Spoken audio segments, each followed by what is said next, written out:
নির্বাচনে বাংলার আসনগুলোর হাল হকিকত নিয়ে আমাদের আলোচনা ৪২-৪২ শুরু করলাম।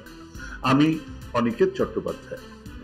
আগের বিভিন্ন হিসেব, লোকসভার ভোট, বিধানসভা ভোট, পঞ্চায়েত মিউনিসিপ্যালিটির ভোট আর এলাকায় সংগঠনের নিরিখে আমরা একটা প্রবণতা বলার চেষ্টা করছি। আজ আরামবাগ।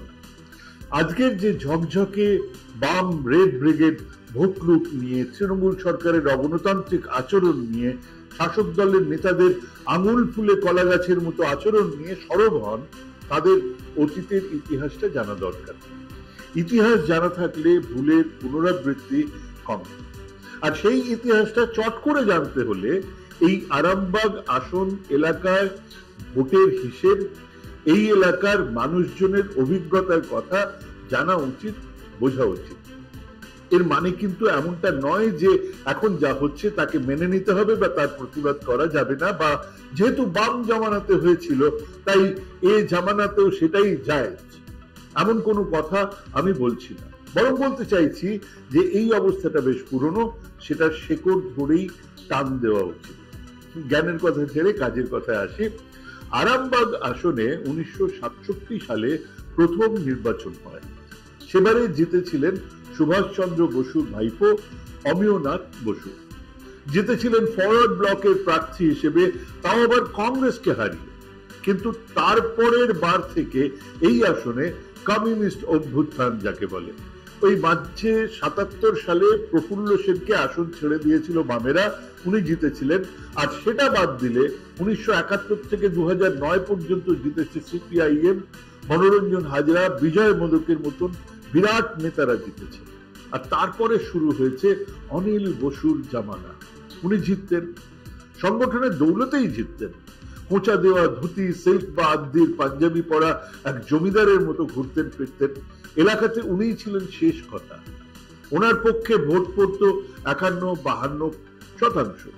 তো ওনার 2004-এ মনে হলো না এই 51-52-53-54% পোষাবে না, সেবার বুথে কেউ যেতেই পারেন। উনি এক ধাপে ভোট বাড়িয়েছিলেন 25%, পেয়েছিলেন 77% ভোট, রেকর্ড মার্জিনে জিতেছিলেন। মজার ব্যাপার হচ্ছে তার পরের নির্বাচনেই আরামবাগে সিপিআইএম জিতেছিল, কিন্তু পেয়েছিল সেই 54.80% ভোট, মানে ভোট কমেছিল 22%। এবং স্বীকার করতেই হবে যে ওই ঘটনার পরে, ওই ভোট লুটের পরে আরামবাগের জমিদার অনিল বসুকে দল টিকিট দেয়নি। 2012-তে ওনাকে দল থেকে বহিষ্কারও করা হয়েছিল। এবার 2014 সিপিআইএম এর ভোট কমলো 25%। তৃণমূলের অপরূপা পোদ্দার 54.94% ভোট পেয়ে জিতেছিলেন। সেবার সিপিআইএম পেয়েছিল 29.51% ভোট। বিজেপি পেয়েছিল 11.63% ভোট। 2019-এ সিপিআইএম এর ভোট আরো 22% কমে দাঁড়ালো 6.83% ভোট। মানে 2004-এ 77% ভোট 15 বছরে 7% নেমে এলো। তৃণমূলের অপরূপা পোদ্দার 1200 ভোটেরও কম ব্যবধানে জিতলেন, পেলেন 44.14% ভোট। আর বিজেপি 32% ভোট বাড়িয়ে 44.06% ভোট পেয়ে 2 নম্বরে উঠে এল। 2024-এ সবকটা দল তাদের প্রার্থী বদলে দিয়েছে। এবারে বিজেপির প্রার্থী অরূপ কান্তি দিগার, তৃণমূলের প্রার্থী মিতালি বাগ আর সিপিআইএম এর প্রার্থী বিপ্লব কুমার মৈত্র। বিজেপির প্রার্থী তলার সারি থেকে উঠে আসা নেতা, তৃণমূলের প্রার্থী মাটির ঘরে থাকেন, জেলা পরিষদের সদস্য। আর সিপিআইএম এর বিপ্লব মৈত্র নির্বাচনী রাজনীতিতে নতুন, কিন্তু ওনার বাবা বংশীবদন মৈত্র খানাকুল থেকে সিপিআইএম এর বিধায়ক, 3 বার জিতেছিলেন। মানে 3 জন প্রার্থী মাটির কাছাকাছি। এলাকা সিপিআইএম এর পুরনো দুর্গ, এবার রাস্তাতে তাদের বেশি বেশি করে দেখা যাচ্ছে।